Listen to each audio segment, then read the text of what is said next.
여러분 안녕하십니까? 어제는 비가 꽤 많이 내렸고 오늘은 잠시 소강 상태라서 그런지 좀 후덥지근합니다. 어떤 분이 질문을 변비와 설사에 관한 얘기 좀 아이 변비는 똥이 딱딱한 거고 설사는 그냥 물기가 많아서 쭉쭉 나오는 거 아니에요? 변비는 똥을 좀 한참 있다 눕는 거고 설사는 똥을 자주 눕는 거고 뭐 쉽게 얘기하면 그거죠. 일상생활 속에서 어차피 두 개는 불편한 무엇이죠. 어쨌든 불편해요.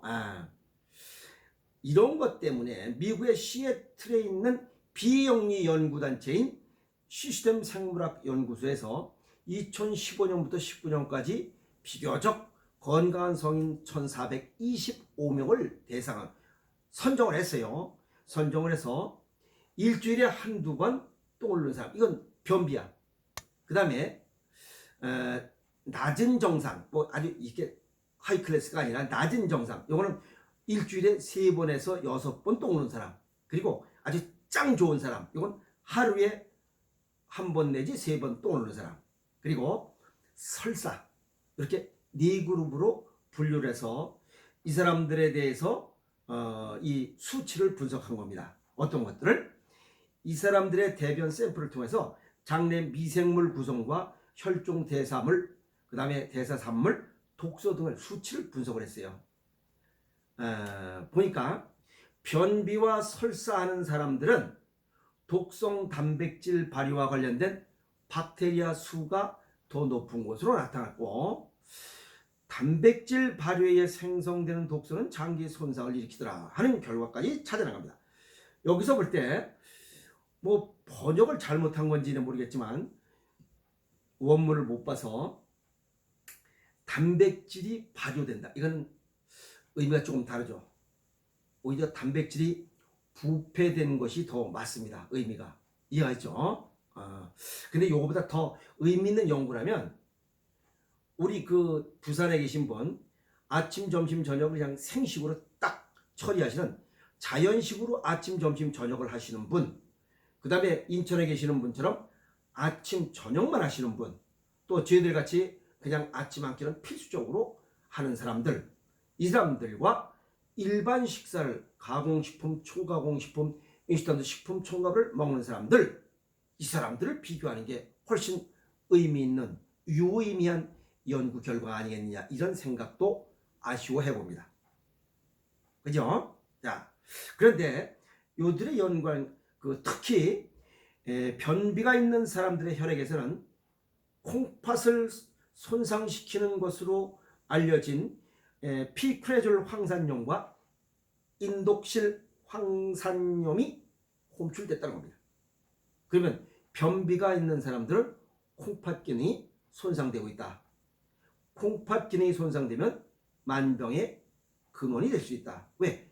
콩팥 기능이 저하돼도 우리가 약 40여 종의 질환을 발생할 수 있는 원인이 되기 때문이에요. 아시겠죠? 자, 그리고 변비가 있는 사람은 구체적으로 화장실 가는 사람에 비해서, 정상적으로 똥 누는 사람에 비해서 인독실 황산염의 농도가 3배가량 높다. 정상적으로 하루에 1번에서 3번 똥 싸는 사람보다 변비가 있는 사람은 콩팥 기능이 빠르게 위험을 손상시키고 있다. 위험을 초래하고 있다. 망가지고 있다. 쉽게 얘기해서 기능이 저하되고 있다. 이렇게 보시면 될 것 같습니다.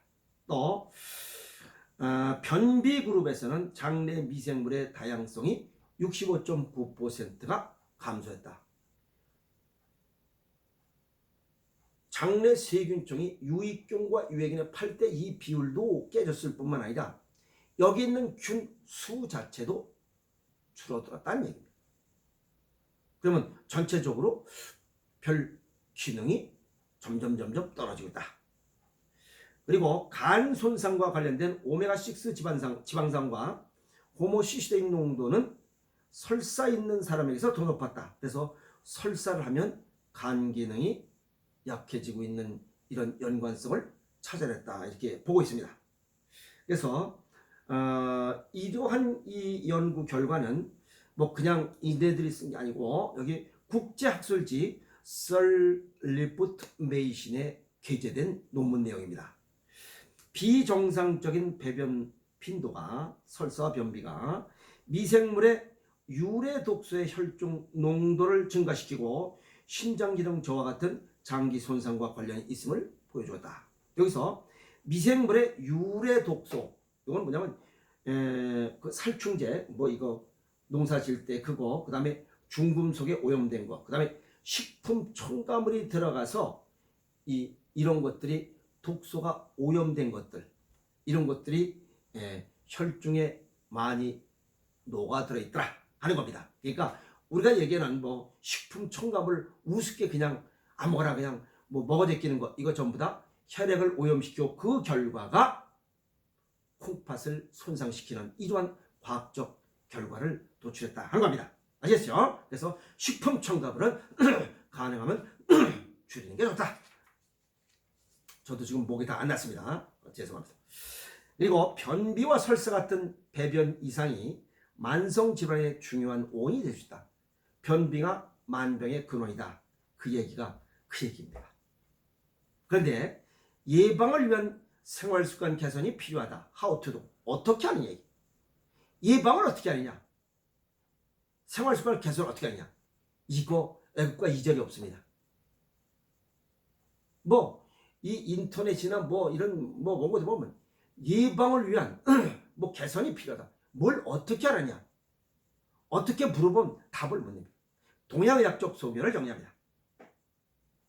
배변, 똥을 내보내는 거, 이건 양입니다. 그런데 똥을 못 내보내요. 이건 음입니다. 동양의학적으로 양의 조화를 봤을 때 양이 나가지 못하면 음이 그만큼 많다는 거예요. 그래서 이건 음의 병이다. 알겠죠? 자, 그럼 반대로 설사,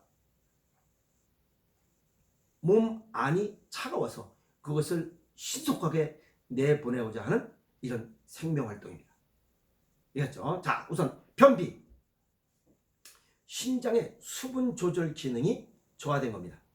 신장, 콩팥 기능이 약해지면서 자율신경계 기능이 약해서 우리 몸의 소장과 대장, 변의 수분이 빨아들이는 그 퍼센테이지가 소장에서 수분과 영양분을 95% 빨아들입니다. 대장의 4%, 변 자체 1%로 이렇게 배합 비율을 가져야 됩니다. 근데 이 비율이 깨진 거죠. 변에 수분이 1% 마이너스입니다. 딱딱하게 그냥 굳어있는 거예요. 그래서 변비가 있는 사람은 수분을 함유하는, 또 수분을 조절하는 기능이 떨어졌다. 아까도 말씀드렸지만 콩팥 기능이 저하되면 우리 몸에 약 40여 가지의 질환이 발생합니다.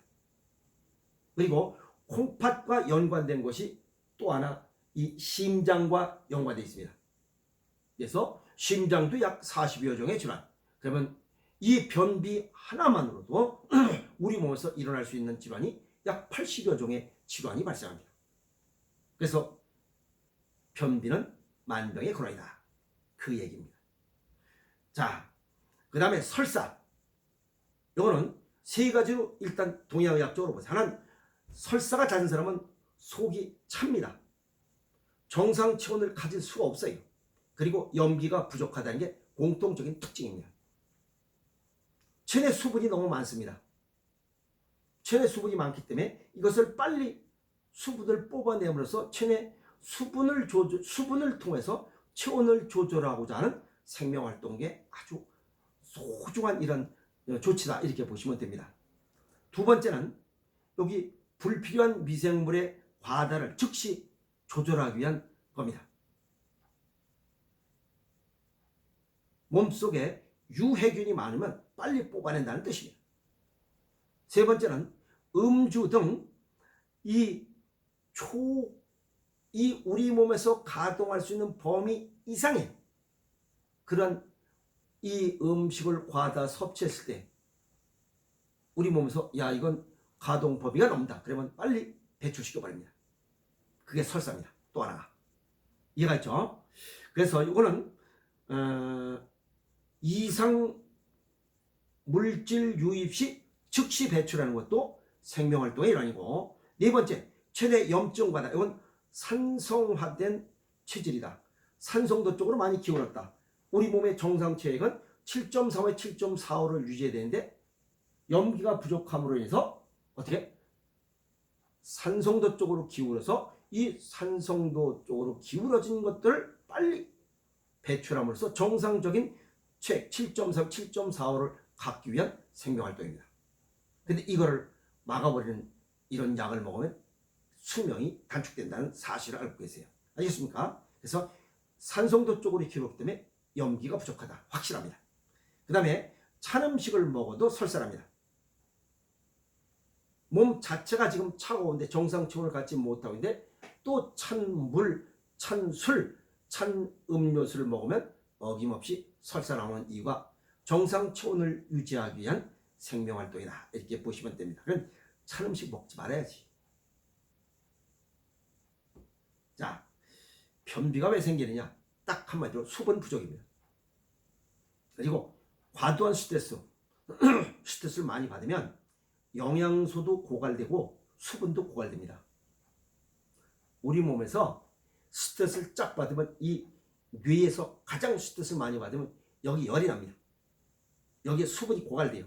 그러면 다른 이 뇌에서 먼 곳에 있는 이런 수분들을 전부 다 일로 집중을 시켜요. 그래서 다른 부분에 있는 장기들의 수분 부족 현상이 나타나요. 그러면 장기들은 또 장기들이 살아야 될 거 아니에요. 그러니까 장기에서 뽑지 않고 어차피 나갈 똥덩어리에서 수분을 뽑자. 그러니까 뽑아버리는 거예요. 그래서 대체적으로 변비가 있으신 분들은 스트레스를 과다 누적된 사람이 변비가 대체적으로 많다. 이렇게 보시면 되고, 또 인조당 성분이나 정제된 탄수화물을 자주 먹고 오래 먹는 이런 분들도 소장과 대장에서 연동운동과 분절운동을 할 기회가 없어지는 거예요. 그래서 기능이 점점 퇴화가 됩니다. 그래서 식이섬유를 섭취하면 변비가 생길 수가 없어요. 왜? 소장에서 이걸 녹이지 못하니까 계속 뭔가 쭈물떡쭈물떡해. 소장에서 못 녹이니까 대장으로 줘서 대장이 또 쭈물떡쭈물떡해서 결국 똥구멍이 찢어질 정도로 굵은 똥을 싸면서 바꾸래. 이때 독성 물질과 노폐물을 배출한 효과를 얻을 수 있으니 잘 먹고 잘 사는 게 건강법이다. 딱 맞는 구전돼 내려오는 과학적인 이런 정확한 속담이다. 이렇게 정리할 수가 있습니다. 왜냐하면 이 소장, 이 들쩍지근한 걸 먹는 사람들, 크림이나 뭐 어쨌든 정제된 탄수화물을 자주 먹으면 우리가 이 소장 끝 대장에서 행행결장, 상행결장, 하행결장 이렇게 똥을 나가야 되는데 직장 내에 약 200g 정도 똥이 차야 변이를 느낍니다. 아, 똥이 매렵다 그러는데 200g 똥이 안 차는 거예요. 왜? 소장에서 다 흡수되고 없으니까. 그럼 혈당 스파이크 현상이 일어나요. 나중에 당뇨병도 생기고 똥도 못 넣고. 자, 그럼 해결책은 있죠. 섬유질이 많은 음식을 먹자. 그게 자연 음식입니다. 그 중에 가장 어떤 내 체질과 건강 정도에 맞게 맞춰 먹는 생식, 오행 생식질 왔다시고, 그 다음에 채소, 과일입니다. 그리고 해조류. 모든 건 생으로 먹는 게 가장 좋아요. 섬유질이 풍부하기 때문에. 그러면 변비가 생길 수가 없어요. 뭐 이런 거 그냥 생으로 먹었다고 콩나물 먹으니까 똥 나올 때 보니까 콩나물 대가리가 그냥 나와요. 또 부추 이파리도 그냥 나와요. 미역 줄거리도 그냥 나와요. 상추잎도 그냥 나와요. 깻잎도 둥둥 떠댕겨요. 아, 그럼 어때? 그냥 상관없어. 그냥 먹으세요. 짱 좋습니다. 알겠어요? 그리고 가공식품과 인조식품을 줄여야 됩니다. 소장과 대장의 수분 조절과 이 연동운동과 분절운동의 기능을 저하시켜요. 그럼 안 먹는 게 좋잖아요. 가능한 자연음식을 먹어라. 그리고 인위적으로 이 문제를 해결하고자 할 때는 맨발로 걷는 겁니다. 여기 아치형 요 가운데는 소장 반사구고 여길 건드리면 소장이 기능이 좋아져요. 그 다음에 이 발 안쪽 이 아치 부분은 비장, 위장, 췌장이 있어서 늘어났다 쪼그라들었다 자동적으로 걸으면 비위장과 소장 기능이 일단 활성화돼요.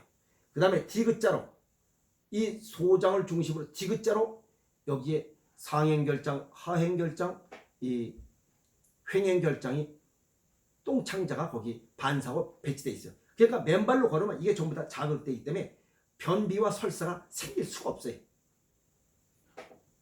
답은 그거잖아요. 그냥 잘 먹으면 되는 거 아니에요? 자연식으로 생식으로 열심히 먹으면 돼요. 먹고 나가서 걸으면 똥 넣는 거에 대한 걱정할 필요는 없어요. 설사하시는 분들은 몸이 차가우니까 매운맛과 짠맛을 먹어서 김장김치, 미역국 같은 거는 체내 염증도 제거도 몸 내부가 따뜻해져서 그냥 바로 정리가 됩니다. 아시겠어요? 그 다음에 변비 있으신 분들은 이 생음식, 자연음식, 가공식품, 초가공식품 이런 거 줄이고 생음식을 먹어라. 생식을 먹고 걸어라. 그러면 변비 해소됩니다. 그럼 뭐 설사와 변비 해결됐네요. 음식 가려 먹고 맨발로 걸으면 이러한 문제점 100% 해결될 수 있습니다. 아시겠습니까? 오늘 변비와 설사에 관한 이야기 정리했습니다. 도움이 됐으면 좋겠습니다. 화이팅!